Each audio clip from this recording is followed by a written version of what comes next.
Hello friends, I am from Jacqueline group of institute. I am your tally instructor. हमने last lecture में क्या किया था कि हमारे वाउचर कौन कौन से होते हैं, अकाउंटिंग वाउचर्स कितने होते हैं।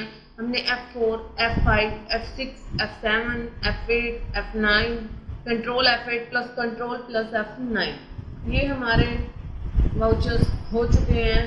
8 वाउचर हमारे हो चुके हैं। 2 वाउचर हमारे पेंडिंग है जो कि हम इन्वेंट्री वाउचर्स के बाद में करेंगे। वो वाउचर ऑप्शनल होते हैं। तो आज हमारा नेक्स्ट टॉपिक स्टार्ट हो रहा है इन्वेंट्री वाउचर्स। आई होप वो जो हमारे अकाउंटिंग वाउचर्स थे आपको समझ आ गए होंगे। अगर किसी को कोई भी डाउट है तो वो कमेंट बॉक्स में कमेंट करके अपने डाउट को क्लियर अप कर सकता है, बिकॉज जब तक आपको अकाउंटिंग वाउचर्स नहीं आएंगे तो आप अपने फर्दर टैली के काम को आगे नहीं कर पाएंगे। तो सबसे पहले आज हम क्या कर रहे हैं, इन्वेंट्री वाउचर्स। इन्वेंट्री वाउचर्स होते क्या हैं? इन्वेंट्री वाउचर्स वो वाउचर्स होते हैं जो माल से रिलेटेड होते हैं। माल मीन्स बिजनेस, स्टॉक आइटम से रिलेटेड होते हैं। अगर आपके बिजनेस में स्टॉक आइटम्स हैं तो आप इन्वेंट्री वाउचर्स का यूज कर पाएंगे। अगर आपके पास बिजनेस में स्टॉक आइटम्स ही नहीं है तो आप कोई भी इन्वेंट्री वाउचर का यूज नहीं कर सकते। इन्वेंट्री वाउचर्स टोटल 8 टाइप्स के होते हैं। इन्वेंट्री वाउचर्स का बिजनेस की बैलेंस शीट पर कोई भी इफेक्ट नहीं होता। क्यों नहीं होता? क्योंकि ये रिलेटेड ही पैसे से नहीं होते हैं। किससे रिलेटेड होते हैं? ये स्टॉक आइटम्स। तो इफेक्ट भी किस पर रहेगा? ओनली स्टॉक आइटम्स पर। तो सबसे पहले देखिए हमने क्या करना है। इन्वेंट्री वाउचर्स टोटल 8 होते हैं। Old plus F4, old plus F5, old plus F6, control plus F6, old plus F7, old plus F8, old plus F9, old plus F10। ये क्या थे? हमारे टोटल 10 इन्वेंट्री वाउचर्स हैं। इन इन्वेंट्री वाउचर्स को आज हम फर्दर एक्सप्लेन में करेंगे। सबसे पहले हम अपना कौन सा वाउचर कंप्लीट करेंगे? Old plus F4। Old plus F4 क्या कहता है हमें? Purchase order processing. Purchase order processing क्या होता है? परचेज मीन्स खरीदना, ऑर्डर मीन्स किसी को ऑर्डर देना कि ये सामान मेरे लिए रेडी कर दो।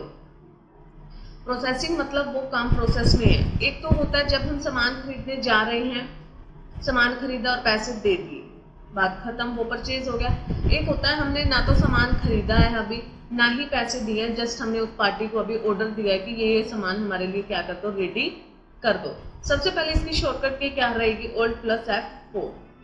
जब कोई चीज हम खरीदते हैं, पेमेंट देते हैं, तब जाकर परचेज का प्रोसेस कंप्लीट होता है, लेकिन ऑर्डरिंग का प्रोसेस ऐसे नहीं रहता है। सबसे पहले देखिए आपको F11 प्रेस करना है। आपको F11 प्रेस करने के बाद अनेबल परचेज ऑर्डर प्रोसेसिंग, इस ऑप्शन को क्या करोगे आप? ये F11 से F2 enable purchase order processing, yes. Control plus A से हमने क्या किया? सेव किया। इसके बाद आप देखिए क्या प्रेस करेंगे? Old plus F4। जैसे ही हमने ओल्ड प्लस F4 प्रेस किया तो ये क्या लिखा हुआ आ रहा है? Purchase order. परचेज ऑर्डर का मतलब है जब हम किसी चीज को खरीदने का किसी पार्टी को क्या दे रहे हैं? ऑर्डर। जब भी हम किसी पार्टी को ऑर्डर देते हैं तो कुछ लोग एडवांस पेमेंट भी कर देते हैं और कुछ लोग एडवांस पेमेंट नहीं करते, बल्कि चीज को आने के बाद में पेमेंट करते हैं। जब हम चीज के आने के बाद में पेमेंट करेंगे तो उसकी एंट्री बाद में ही होगी। अगर पहले ऑर्डर दे रहे हैं तो सिर्फ पहले ऑर्डर की एंट्री होगी। जो ऑर्डर की एंट्री होगी वो पार्टी के बेस पर होगी कि पार्टी का नाम क्या है और किस किस सामान का हमने उसे ऑर्डर दिया। सबसे पहले देखिए आप पार्टी अकाउंट नेम, उस पार्टी को क्या ऑर्डर दे रहे हैं? ओल्ड प्लस C करेंगे हम। मान लीजिए मैंने कैथल फर्नीचर हाउस को ऑर्डर दिया।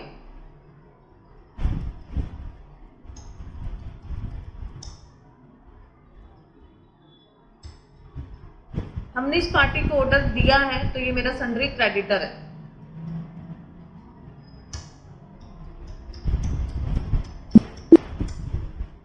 हम इस पार्टी को ऑर्डर दे रहे हैं सप्लायर की डिटेल फिलअप करने के लिए। अगर आपके पास ये डिटेल नहीं आती है तो आप F12 प्रेस करके अनेबल सप्लीमेंट्री डिटेल के ऑप्शन को क्या करेंगे? यस करेंगे।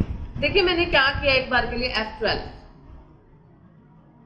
अनेबल सप्लीमेंट्री डिटेल को अगर मैंने नो कर दिया,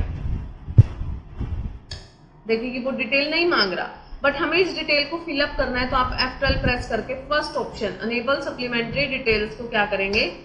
यस। जैसे ही मैंने पार्टी पर क्लिक किया तो सप्लीमेंट्री डिटेल्स का मतलब जिस पार्टी को हम ऑर्डर दे रहे हैं उसको फर्दर डिटेल्स क्या है। देखिए ये ऑर्डर हमारा आउटस्टैंडिंग रहेगा कब तक, ये ऑर्डर हमारा कब तक आउटस्टैंडिंग रहेगा, जब तक ये ऑर्डर हमें रिसीव नहीं हो जाता। अब इस पार्टी से जो हमने ऑर्डर किया था, देखिए ये बेड था, सोफा, चेयर, हमने इसकी रिपोर्ट देखने के लिए display, statement of inventory book, purchase order outstanding, all orders, then ये हमारी रिपोर्ट ओपन हो जाती है। अभी तक ये ऑर्डर आउटस्टैंडिंग ही चल रहा है।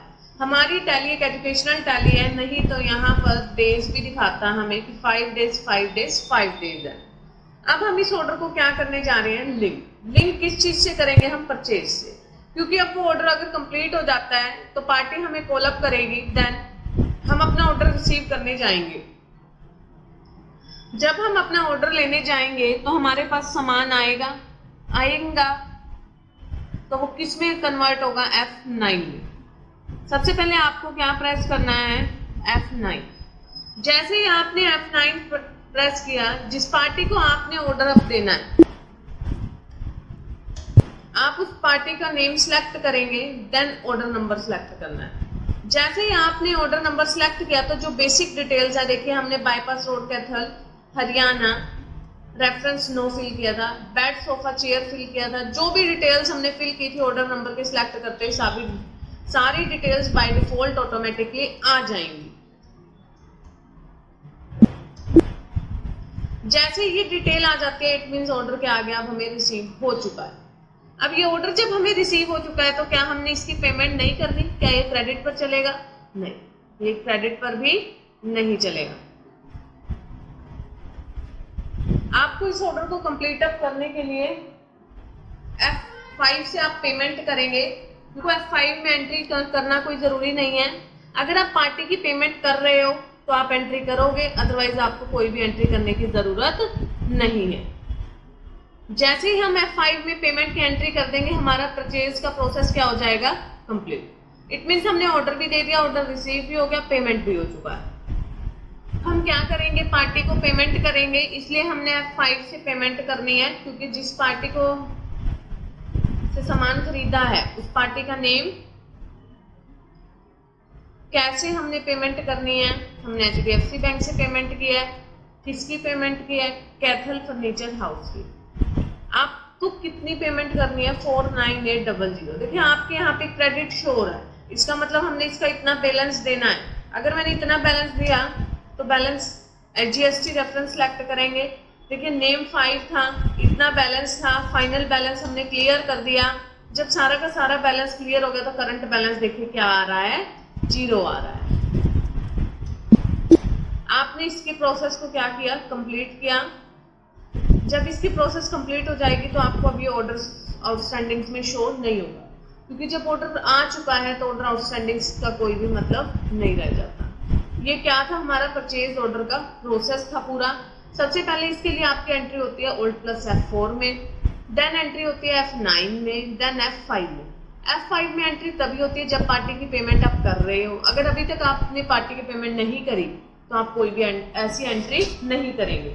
देखिए आपने जो एंट्री की है, जो ऑर्डर का प्रोसेस आपने कंप्लीट किया है, देखिए पहले हमें रिपोर्ट कहाँ शो हो रही थी, display, statement of inventory, purchase order outstanding, then हमें किस में शो हो रहा था, ऑल ऑर्डर्स में।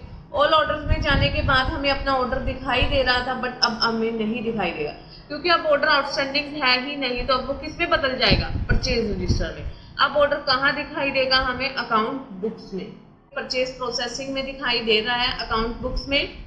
तो आपको क्या करना है, इस प्रोसेस को करके देखना है। जब तक आप इसके करके नहीं देखेंगे तो आपको ये समझ भी नहीं आएगा।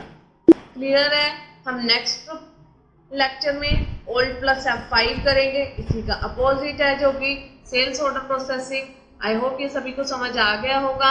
अगर किसी भी स्टूडेंट का कोई भी डाउट है तो वो कमेंट बॉक्स में अपना डाउट क्लियर कर सकता है और मुझसे अपने डाउट को क्लियर कर सकता है। Thank you so much. We will meet in next lecture. हम नेक्स्ट लेक्चर में नेक्स्ट टॉपिक के साथ मिलेंगे। Please like, share, subscribe and comment on my channel. Thank you.